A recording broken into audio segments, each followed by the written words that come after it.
Welcome to the Sant ji computer academy. Block diagram of computer. Computer का diagram बना हुआ है बेसिक समझने के लिए। इनपुट डिवाइस से हम इनपुट देते हैं, कीबोर्ड से, माउस से, ठीक है। इनपुट देते हैं तो वो जाता है सीपीयू के अंदर। सीपीयू के अंदर है control unit, arithmetical and logical unit, memory unit. और इस सब के बाद जो प्रोग्राम हम डालते हैं इनपुट डिवाइस से वो इस कंट्रोल होता है। और उसका जो तार्किक निर्णय मतलब लॉजिकल बहुत कठिन से कठिन निर्णय भी लेता है और वो सेव होता है मेमोरी में। उसके बाद वो आउटपुट देता है। आउटपुट हमको मॉनिटर में मिलता है या तो फिर हम प्रिंटर के द्वारा डायरेक्ट हार्ड कॉपी निकाल सकते हैं। Control unit is the part of the central processing unit. ये जो है सीपीयू का पार्ट है। अभी बताएं सीपीयू के अंदर आता है control unit. Control unit reads every instruction given by you through input device and then send the instruction to the appropriate part for processing and after processing it get the result from them and again send the result to the output device। Control unit केंद्रीय प्रक्रम इकाई। Control unit का हिंदी दे दिया है मैं। Control unit का ये है केंद्रीय प्रक्रम इकाई, सीपीयू सेंट्रल प्रोसेसिंग यूनिट का हिंदी है, का एक भाग होता है। कंट्रोल यूनिट इनपुट डिवाइस जैसे कीबोर्ड के माध्यम से दिए गए प्रत्येक निर्देश को पढ़ता है और फिर उस निर्देश को प्रोसेसिंग के लिए उचित भाग तक भेजता है। ठीक है। प्रोसेसिंग पूरी होने के बाद यह उनसे परिणाम प्राप्त करता है और फिर परिणाम को आउटपुट डिवाइस जैसे मॉनिटर, प्रिंटर आदि तक भेज देता है। ये कंट्रोल यूनिट का काम है। अब सीपीयू के अंदर अर्थमेटिकल लॉजिकल यूनिट आता है। Arithmetical logical unit stands for, ये फुल फॉर्म है arithmetical logical unit. It does all the calculations and make decisions on the given data instructions. Every type of arithmetical and logical tasks is performed by ALU. That is, every types of addition, subtraction, multiplication, division इत्यादि etc. is done by arithmetical logical unit. It also takes logical decisions like yes or no, true or false, on और of ETC। ALU का पूरा नाम arithmetical logical unit है। यह सभी प्रकार की गणनाएं कैलकुलेशन करता है और दिए गए डेटा निर्देशों पर निर्णय लेने का कार्य करता है। जो भी डेटा हम इंस्ट्रक्शन देंगे इनपुट के द्वारा वो उस पर निर्णय लेगा। सभी प्रकार के अंकगणितीय, अर्थमेटिक, तार्किक, लॉजिकल कार्य ALU द्वारा किए जाते हैं जैसे जोड़ना, घटाना, गुणना, भाग करना आदि।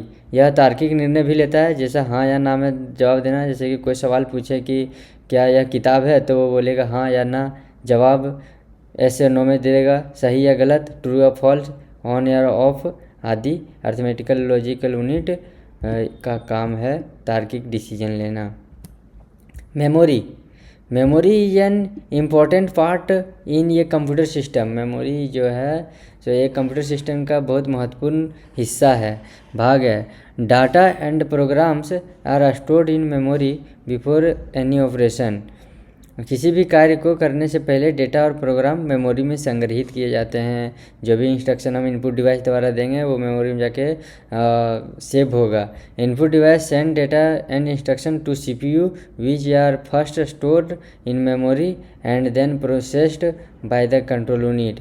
इनपुट डिवाइस डेटा और निर्देश को सीपीयू तक भेजता है जिन्हें पहले मेमोरी में रखा जाता है और उसके बाद कंट्रोल यूनिट द्वारा प्रोसेस किया जाता है। स्ट्रक्चर ऑफ मेमोरी का स्ट्रक्चर देख लो क्या है, मेमोरी किस तरह से काम करता है। मेमोरी में है इंटरनल मेमोरी, दो भागों में मिलके बटा हुआ है, और एक्सटर्नल मेमोरी। इंटरनल मेमोरी में प्राइमरी मेमोरी आ जाता है और सेकेंडरी मेमोरी। प्राइमरी मेमोरी के अंदर RAM, random access memory, ROM, read only memory. Secondary memory में हार्ड डिस्क। ठीक है। एक्सटर्नल मेमोरी में आ जाते हैं। एक्सटर्नल मेमोरी में सेकेंडरी मेमोरी आता है जिसमें floppy disk, CD-ROM, tape drive, zip drive ETC। और इंटरनल मेमोरी क्या है इसके बारे में जानते हैं। पहले हम लोग देखें यहाँ पे क्या कि इंटरनल मेमोरी के अंदर दो पार्ट है, इंटरनल मेमोरी और एक्सटर्नल मेमोरी। तो हम इंटरनल मेमोरी को देख लेते हैं पहले। Internal memory, the memory is inside the computer where data and programs are stored after processing is called internal memory. Computer के अंदर स्थित मेमोरी जिसमें प्रोसेसिंग के बाद डेटा और प्रोग्राम संग्रहित किए जाते हैं उसे आंतरिक मेमोरी कहा जाता है। मतलब कंप्यूटर के अंदर स्थित होता है उसको कहते हैं इंटरनल मेमोरी। जो कंप्यूटर पीसी के मतलब सीपीयू के अंदर रहता है, सीपीयू कैबिनेट के अंदर जो मेमोरी रहता है उसको क्या कहते हैं, internal memory. There are two types of internal memory, primary memory, secondary memory. तो प्राइमरी मेमोरी और सेकेंडरी मेमोरी हम यहाँ फिगर के थ्रू से भी समझें कि प्राइमरी मेमोरी और सेकेंडरी मेमोरी इंटरनल मेमोरी का दो पार्ट है। ठीक है, अब देख लेते हैं प्राइमरी मेमोरी। प्राइमरी मेमोरी क्या है? The data and instruction supplied by the user are first stored in primary memory and after execution it can be stored in the secondary memory for the reusing the result in future. The primary memory is the part of processing device because without it the computer is not able to work or boot. ठीक है, primary memory is also known as main memory. उपयोगकर्ता द्वारा दिए गए data और निर्देश सबसे पहले प्राथमिक मेमोरी में संग्रहित किए जाते हैं। कार्य पूरा होने के बाद परिणाम को भविष्य में पुनः उपयोग करने के लिए द्वितीय मेमोरी में, प्राइमरी मेमोरी में वर्क होता है और द्वितीय मेमोरी में संग्रहित किया जाता है, मतलब सेव किया जाता है द्वितीय मेमोरी में। प्राथमिक मेमोरी प्रोसेसिंग डिवाइस का एक महत्वपूर्ण भाग है क्योंकि इसके बिना कंप्यूटर बूट या कार्य नहीं कर सकता है। प्राथमिक मेमोरी को मुख्य मेमोरी भी कहा जाता है। प्राइमरी की मेमोरी के बिना प्राइमरी मेमोरी के सिस्टम को बूट मतलब चालू नहीं किया जा सकता है। बिना प्राइमरी मेमोरी को उसमें प्रोग्राम नहीं डाला जा सकता है। ठीक है, इसकी there are two types of primary memory. कौन कौन सा है? रैम और रोम। RAM stands for random access memory. The data and instruction stored in RAM can be read over and over again without destroying them. Its data are destroyed if the power fails. That is, the contents of RAM are lost if power supply is cut off. RAM is also known as main memory. RAM can be altered. RAM का पूरा नाम random access memory है। RAM में संग्रहित data और निर्देशों को बिना नष्ट किए बार बार पढ़ा जा सकता है। ठीक है, बिना नष्ट किए मतलब डिलीट नहीं किया हुआ है तो बार बार पढ़ा जा सकता है। अजीब बिजली बंद हो जाए और पावर सप्लाई कट जाए तो रैम में संग्रहित डेटा नष्ट हो जाता है। अगर यदि हम सिस्टम ऑफ कर देंगे तो रैम का डेटा, उसमें डेटा सेव नहीं रहता है, डेटा हट जाता है, इसलिए इसे अस्थायी मेमोरी भी कहा जाता है। रैम को मुख्य मेमोरी भी कहा जाता है। रैम में डेटा को बदला भी जा सकता है। ROM stand for read only memory. ये इसका रोम का फुल फॉर्म है, read only memory. ROMs instruction is permanently built into circuitry by the manufacture of the program. ROM का पूरा नाम रीड ओनली मेमोरी है। रोम में निर्देश प्रोग्राम निर्माता द्वारा अस्थायी रूप से सर्किटरी में स्थापित किए जाते हैं। रोम में निर्देश प्रोग्राम, रोम में जो है निर्देश या तो प्रोग्राम निर्माता द्वारा अस्थायी रूप से सर्किटरी में स्थापित किया जाता है। ठीक है, ये रोम कांट बी अल्टर्ड, इसे बदला नहीं जा सकता।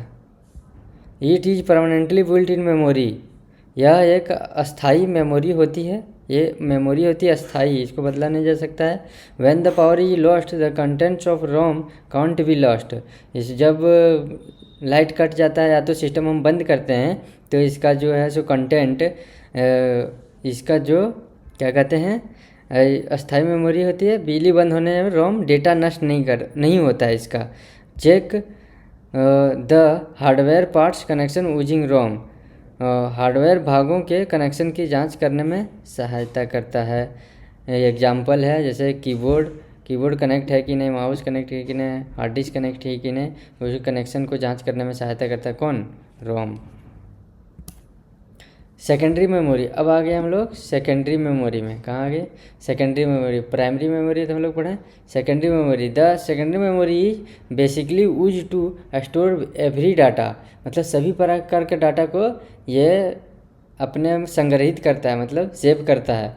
विच you want to reuse in future, जो बाद में हम फिर से उसको खोल के फिर से उसमें एडिट कर सकते हैं। It stores every data in the form of file. The secondary memory is a random access memory. It rotates at very high speed to read write data. Hard disk is an example of secondary memory. यह data को file के रूप में संग्रहित करता है, save करता है। द्वितीयक मेमोरी डेटा को पढ़ने और लिखने के लिए उच्च गति से कार्य करता है। सेकेंडरी मेमोरी में फास्टली सेव कर सकते हैं, फास्टली ओपन कर सकते हैं, क्लोज कर सकते हैं। हार्ड डिस्क द्वितीयक मेमोरी का एक उदाहरण है। हार्ड डिस्क जो है इसका एग्जाम्पल है। हार्ड डिस्क के बारे में जान लेते हैं क्या है जो। It is the most essential storage device of a computer. Hard disk computer का सबसे महत्वपूर्ण स्टोरेज डिवाइस है। ऑल द प्रोग्राम, सॉफ्टवेयर इत्यादि etc which you needs are stored in a hard disk. It is fixed disk in the computer system. You can't transfer the hard disk anywhere from the computer. It rotates at high speed every varying from 1000 round per minute to 6000 round per minute. Its storage capacity varies from few kilobytes to terabytes. Hard disk computer का सबसे महत्वपूर्ण storage device है। सभी programme, software आदि जिनकी आवश्यकता होती है हार्ड डिस्क में संग्रहित रहते हैं। ठीक है, यह कंप्यूटर सिस्टम में अस्थायी रूप से लगी हुई डिस्क होती है। इसे आसानी से कंप्यूटर से कहीं और हस्तांतरित नहीं किया जा सकता है। हार्ड डिस्क भी जो है सो कैबिनेट के अंदर लगा होता है, सीपीयू कैबिनेट के अंदर लगा हुआ था, जो सीपीयू से कनेक्टेड होता है, मदरबोर्ड से कनेक्टेड होता है। इसको आसानी से खोल के एक स्थान से दूसरे स्थान पर नहीं ले जा सकते हैं। यह बहुत तेज़ गति से घूमती है, जिसकी गति लगभग 1000 राउंड पर मिनट से 6000 राउंड पर मिनट तक होती है। इसकी स्टोरेज क्षमता कुछ किलोबाइट से लेकर टेराबाइट तक होती है। एक्सटर्नल मेमोरी में क्या है? ये तो हो गया सेकेंडरी। इंटरनल मेमोरी में प्राइमरी मेमोरी या सेकेंडरी मेमोरी। अब एक्सटर्नल मेमोरी आ गया। The memory which is externally use to store data and program are called external memory. जिस मेमोरी का उपयोग बाहरी रूप से डेटा और प्रोग्राम को संग्रहित करने के लिए किया जाता है उसे बाह्य मेमोरी कहा जाता है। फ्लॉपी डिस्क, CD रोम इत्यादि ये सब एग्जाम्पल है एक्सटर्नल मेमोरी का। यार example of memory, it is like secondary memory but used externally. जिस मेमोरी का उपयोग बाहरी रूप से डेटा और प्रोग्राम को संग्रहित करने के लिए किया जाता है उसे बाह्य मेमोरी कहा जाता है। फ्लॉपी डिस्क और CD रोम आदि बाह्य मेमोरी के उदाहरण है। यह सेकेंडरी मेमोरी के समान होता है, मतलब सेकेंडरी मेमोरी जो सिस्टम के अंदर लगा होता है उसके समान होता है, लेकिन इसका उपयोग बाहरी रूप से किया जाता है। मतलब बाहर से हम केबल के थ्रू कनेक्ट करके एक्सटर्नल मेमोरी का यूज कर सकते हैं। CD रोम को हम DVD प्लेयर को डाल सकते हैं। ठीक है, फ्लॉपी डिस्क है एक्सटर्नल, बाहर से यूज कर सकते हैं। एग्जाम्पल ऑफ एक्सटर्नल मेमोरी कौन कौन सा एग्जाम है देखो। फ्लॉपी डिस्क वहाँ पे दिखा रहे थे हम लोग। Floppy disk pen drive external memory है, इसमें डेटा को डायरेक्ट कनेक्ट कर, पेन ड्राइव को डायरेक्ट CPU से कनेक्ट करके डेटा को हम ट्रांसफ़र कर सकते हैं। ये मेमोरी कार्ड है एक्सटर्नल मेमोरी। DVD रोम है। अब आ गया प्रोसेसिंग डिवाइस। क्या है processing device is the device which is use to process the inputted data, prepare and result accordingly and produce the output. Hence, you can say that the processing device controlled whole computer system. Processing device is also known as CPU. Processing device वह उपकरण है जिसका उपयोग input किए गए data को संसाधित process करता है। प्रोसेस का हिंदी हो गया संसाधित करने, उसके अनुसार परिणाम तैयार करने तथा आउटपुट उत्पन्न करने के लिए किया जाता है। इसलिए कहा जा सकता है कि प्रोसेसिंग डिवाइस पूरे कंप्यूटर सिस्टम को नियंत्रित करता है। प्रोसेसिंग डिवाइस को CPU भी कहा जाता है। प्रोसेसिंग डिवाइस को ही कंप्यूटर का दिमाग कहा जाता है, CPU central processing unit.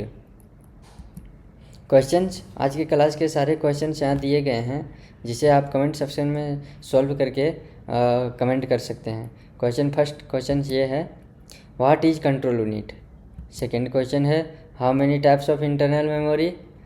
Third question है, रोम स्टैंड्स फॉर।